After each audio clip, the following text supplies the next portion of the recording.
The movie begins with CIA agents Matthew and Emily preparing for a mission. They've been secretly seeing each other, and Emily is pregnant, though she hasn't told Matt yet. Their mission is to infiltrate the birthday party of Balthazar Gore's young son. Gore is a notorious European arms dealer and the leader of the terrorist group Fola. The operation is overseen by their CIA supervisor, Chuck. Emily successfully obtains Balthazar's fingerprint and a voice sample, which they use to access his safe and steal the key, a device capable of controlling any electronic system, including nuclear reactors. After acquiring the key, an alarm triggers, and Emily and Matt fight their way out of the estate. They receive assistance from MI6, including a plane and their contact Baron, with whom Emily has a past. During the flight home, Emily confesses her pregnancy to Matt, who is overjoyed and eager to be with her. The two spies grow suspicious when the flight steward, Dylan, informs them that the bathroom is out of order. Before they can react, Dylan takes Emily hostage at gunpoint, demanding the key. Matt creates a diversion, allowing Emily to escape, and the two fight their way past the flight crew.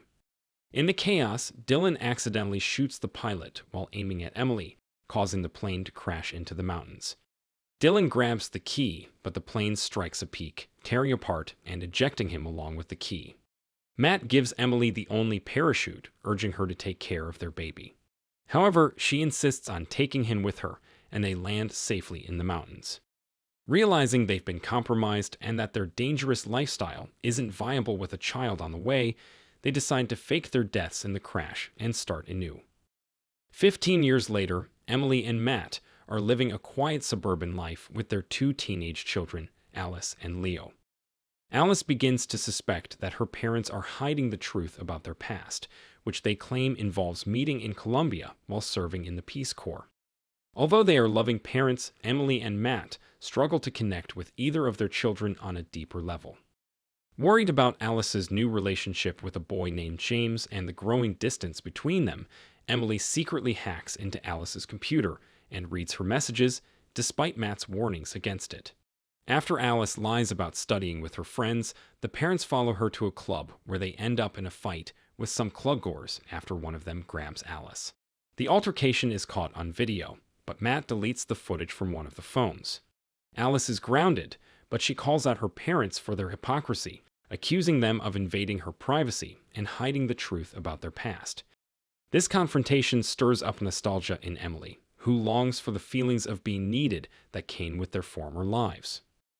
The next day, Chuck, their former CIA supervisor, shows up at their house, revealing that he tracked them down through a video of their fight. He warns them that they are still in danger because the key was never recovered from the wreckage, and the Belarusians who were behind the attack are still hunting them. He also reveals that Baron betrayed them and was working with the Belarusians. Chuck tells them they must go into hiding, as even the CIA would arrest them if they were found. They hesitate to comply, but before they can respond, Chuck is shot and killed and mercenaries open fire on the house. The couple manages to escape and rush to their children's school to get them.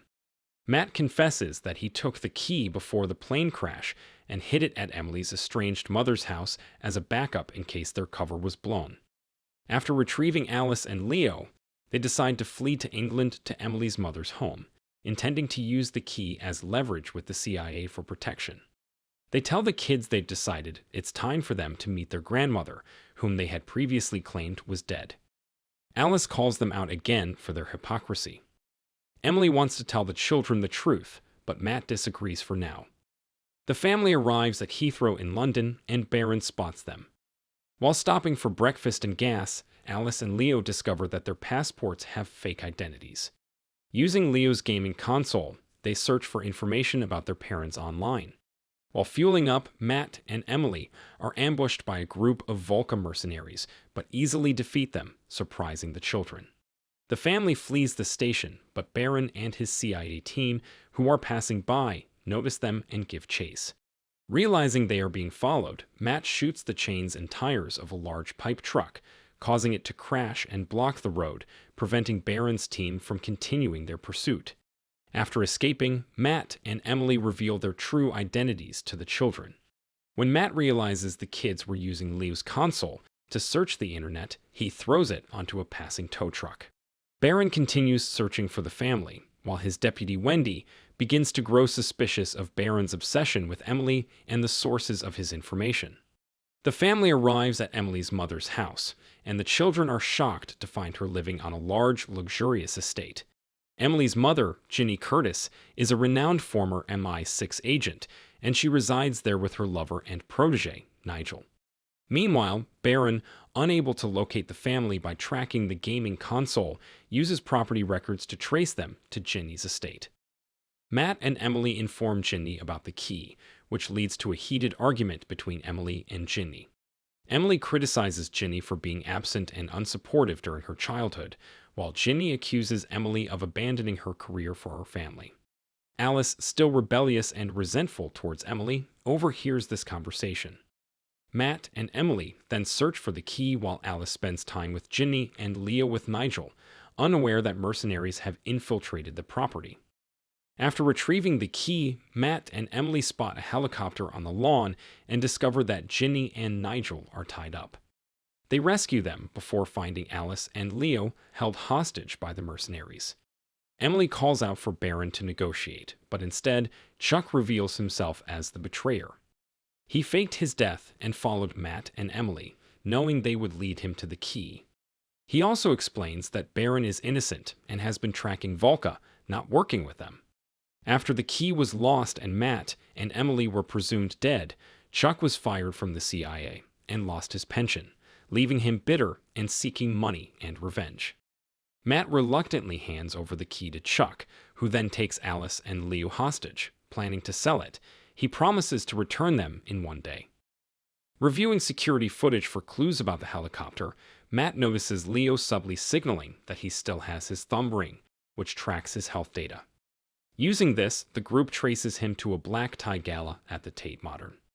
Meanwhile, Chuck meets with potential buyers, though Gore is unable to attend and instead sends a group of his mercenaries to claim the key.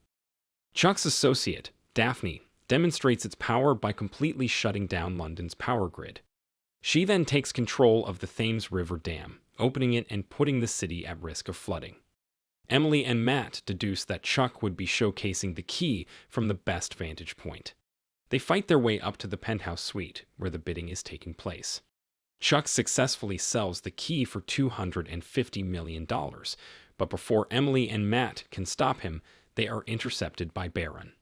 After realizing they aren't there to sell the key and acknowledging their previous suspicion of him as a double agent, Baron chooses not to arrest them. Instead, he and Wendy engage Chuck's guards, while Matt and Emily pursue Chuck. As they chase him, they are confronted by Gore's mercenaries. However, Ginny, positioned as a sniper atop the Tate Modern, forces the mercenaries to stand down, allowing Matt and Emily to continue. They seize motorbikes from Gore's men to continue their pursuit, while Baron and Wendy work to shut down the Thames Dam.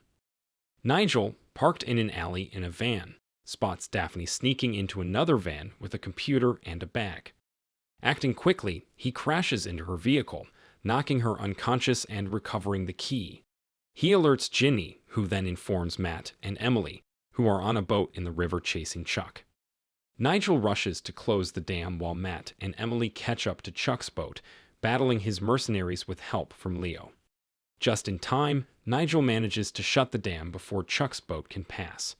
Realizing the impending crash, Matt, Emily, Leo, and Alice jump off moments before the boat slams into the raised barrier, killing Chuck.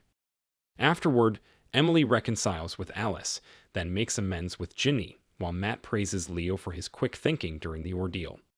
A few weeks later, Matt is coaching Alice's soccer team, while Emily, Leo, Ginny, and Nigel cheer from the sidelines. Alice scores the game-winning goal, celebrating with her now much closer-knit family. Later, Alice heads off to study with James and her friend Annalise, while Ginny and Nigel take Leo for the night. As Matt and Emily get into their car, they find Baron waiting in the back seat. He tells Emily there's another mission that requires her help, and that she'll need to recruit another family member, her father. If you enjoyed this video, don't be shy to hit the like button, and if you disliked it, hit the dislike button twice, just to be sure. It would be best if you watched the whole movie. Thank you very much for watching. Please subscribe for more videos like this.